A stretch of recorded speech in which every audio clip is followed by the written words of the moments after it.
This is Koreascape on TBS EFM 101.3 megahertz in Seoul and surrounding areas. Time to take our weekly mini vacation as we enter talking tourism. The weather's warm and thoughts sometimes drift to island hopping.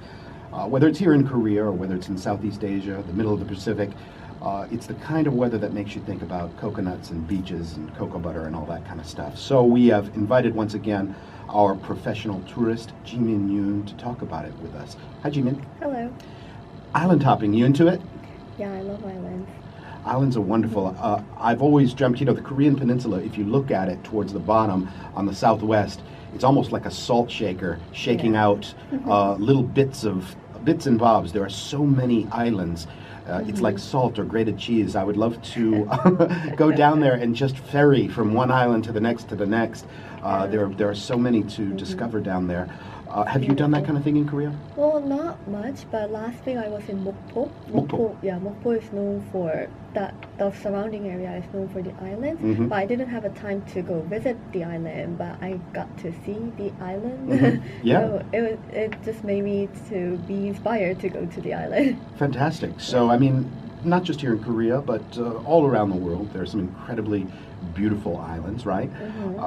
What do you find special about island hopping in specific? Well, as you said, there are so many beautiful islands in the world to go and visit. So I think the traveling to the island is always special. It is romantic, as you need to take a boat or a plane to get there. And when you get off, you have no way out unless someone comes and pick you up. Yeah, or if you get some inclement weather, or if a typhoon comes, and the ferry says, "Sorry, we can't sail today because you are trapped," and that can be for better or worse. If it's pounding rain and you've got a nice little hotel on the island or a little pension, then it can be wonderful, right? You just make your jjigae and wait for the weather to pass, and it's kind of nice. Yes. Positives and negatives? Well, as you said, from the old soap dramas of Korea, like there's a cliche story. There are couples left on the island. They missed the last boat, and the romance starts. Is that how that's a tool in drama, a device? They spend a night in the island, and it's like travel to the island I think it has its own unique mood. So, well, this could be both good and bad depending on people, and also depending on the size of the island. So. I used to live on an island off of Hong Kong when I lived down there, a little teeny island called Lama, and they didn't even have roads. They had little mini paths, and the cars had to be miniature as well. They were about as big as those yogurt ajuma carts. They were little electric. Even the fire station had little teeny weeny fire engines, and it was wonderful because there was no fear of being run over by a car or car honking or any of that. You had to get from place to place walking. That's a wonderful thing. Yeah, well, I think that could be good for the island because being on a separate land surrounded by sea itself is such an experience, and the natural landscape is mostly well preserved, and it is hard to develop, like build a hotel on the island and stuff. So that could be positive, but also the negative can be the limited accessibility. If there's no bridge connecting, you need to take a boat or ferry to reach the island, and it's also same for the way back, so you can be trapped. If you got a bridge connecting, it's almost cheating. It's not really an island. That's it's true. just sort of a peninsula with a pond in between, This is the part where you get to make us jealous. Tell us about your travels to islands. Where have you been? Well, I want to talk about the island's Cozumel in Mexico. Cozumel is an island near Cancun. You need to take a bus from Cancun to Playa del Carmen. It takes about an hour, and you take a ferry from there for 45 minutes. And the size of Cozumel is about 1/3 of Jeju Island. Okay. So the island is known as the world's famous scuba diving spot. So I myself is a scuba diver, so I went to Cozumel to do the scuba diving. And they have beautiful coral reef and the marine creatures, so it's really nice. Sounds great. And also, the Cozumel Island is a popular stopping port for the Caribbean cruises. So, well, after building a huge port there in Cozumel, I heard the natural marine environment had been affected because there are like huge ships coming up, like always. But still, the area is quite pristine compared to other marine environment in the around area. So best thing about staying in the island is having fresh and great seafood. So I had a chance to have a raw lobster. A raw lobster. Yeah. I've never heard of eating a lobster raw. It's like, sashimi type Sure. of fish. And, it's very similar to the raw shrimp, but it's Okay, bigger. that's, Yeah. bigger version of Uh-huh. raw shrimp. I guess I Yeah. can see that. And then let's cut the tail into sections like that. You don't Mhm. just pick up the whole tail and chow it down raw. You can do that, You can but- do that? All right. I had a very, very good experience in Cozumel. Straight out of the tank and into sashimi. Yeah, it's always a the food lobster. you remember. Sounds wonderful. I noticed here in Korea, when you get down to those islands, the food gets stronger. Like Mhm. the fermentation on the kimchi and the panchan gets fishier, Mhm. as it seems natural. You're surrounded by seafood. Things Yeah. the flavors get a little bit overpowering, quite frankly. Everything gets a little bit fishier, smellier, more fermented. Mhm. Here in Korea, there's all of those teeny tiny islands, but there's a couple of big ones, right? Yes. Obviously, Jeju is Yes. the big whopper. That's a relatively huge island. Yeah, when we are talking about the islands in Korea, Jeju is the must talk.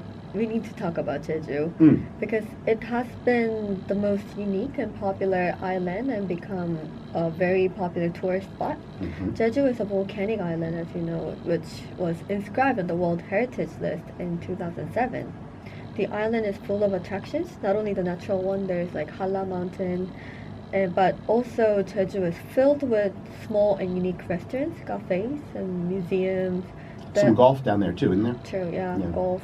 And there are so many good food, so that attracts numerous people around the world. Mhm. And as Jeju has its own airport, there are some international flights going directly to Jeju from China or from Japan. And many domestic flights from different cities of Korea goes to Jeju. Yeah, you can get to Jeju quicker than Busan. Yeah. Quick flight, about an hour flight, Yeah, right? so Jeju is an island, but it has a quite well quite good accessibility, I think. Hmm. And also there is a ferry connecting Jeju from Incheon and Mokpo and some other cities. And Busan, I would think, Yeah. right? Mhm. Yeah, I love Jeju. It's beautiful. I've always wanted to climb Mount Halla, but I haven't managed to do that yet. Some of the nicer hotels, you can just walk right down to the beach, and if you Yeah. go there on a weekday or just slightly off season, not the main summer season, but spring or early fall, you've got the place to yourself. Yeah, It- and it's wonderful. And still there are so many beaches that are undiscovered yet, Mm. not as much popular as other beaches. So Mhm. it's really good to go and stay at the popular area, or you can just choose to be in the quiet places. But it's developing at a breakneck Yeah. pace down there. Mhm. You've got the U.S. base, the naval base, you've got these projects, Yeah. real estate, the influx of Chinese tourists, which is a blessing, but it's also crowding the place a little bit. So it's changing all the time. Mhm. What about the lesser known islands, like along the south coast, like I was mentioning Mhm. before? Yeah, well, we have two marine national parks down in the south coast, which are Hallyeohaesang and Dadohaesang national parks. They are combining two national parks. There are about 1,000 islands for those in the south area. Mm. And there are so many beautiful islands like 청산도, 보길도, 거제도, and 소매물도, and so on. Yeah, I would love Yeah. love to get down to some Mhm. of those, Gojedo and so on. Mhm. And some are connected by bridge, and some are by ferry. Like 거제도, it's connected by bridge, so it doesn't feel like it's an island, but it is an island. Mhm. So, and as the landscape of the area is extraordinary, I think the area has more potential to be developed as tourist destination. Yeah, again, it's a case where if they would pull together and have some sort of combined island package tour, we talked about this in regard to like makgeolli or provincial festivals in previous editions. I think if they would pull together and offer one sort of experience the islands of Korea package. Mhm. Well, I think they have some kind of ferry ride to go visit every island in the area. Yeah. But it's more about staying overnight in the island. Aha. But it's really hard to go build a hotel because we don't know how much the demand would be. So it's really hard to invest in to build some infrastructure. And also it's the national park, it's really hard to develop. I see. So maybe a day tour, taking a ferry to just go around and around Yeah.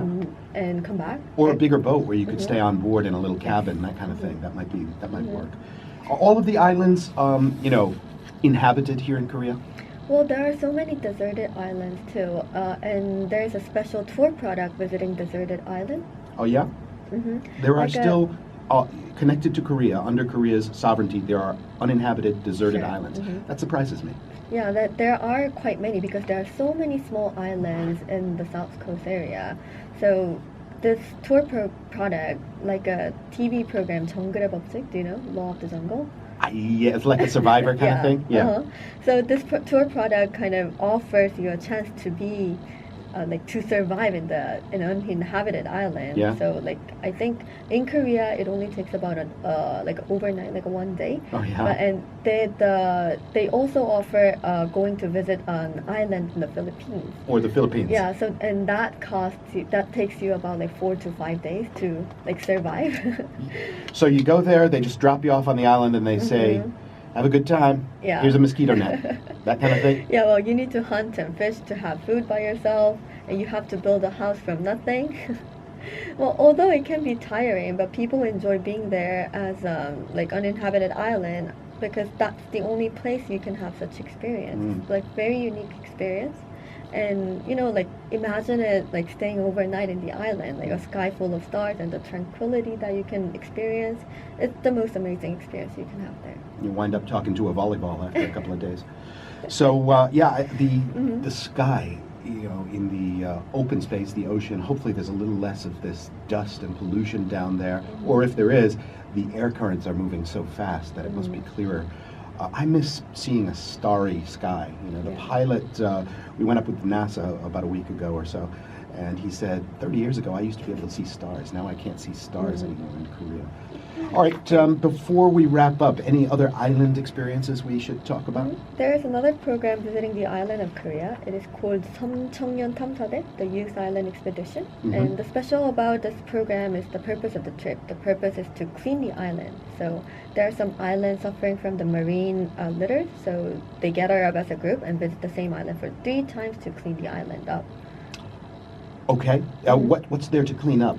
Like things that people have tossed off their boats? Yeah, like plastic bottles, and that comes from the, you know, like the fishing. So they like pile up in the island. So people go I there see. to clean up, to, you know, like for the environment. That's quite nice. So that's a form of community service, Yes. and you get to experience the island. You said it's mainly directed at youth?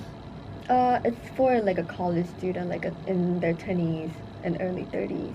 Yeah. They can just apply for the group and they can be part of the group and they just go there and travel together and meet up with the community and do the environment survey. What manner of island hopping is your favorite? Do you want to go someplace with little infrastructure and a little luxury, or do you like the camping version? Well, I would like to experience the camping version because I've never done that. Yeah. But I've done like some island hopping, so. Yeah, I would like to do that too. Just remember for sure the mosquito repellent and the mosquito net. Yes. That's Talking Tourism for this week. Jimin, thank you so much for coming in. Thank you. And Koreascape resumes right after this.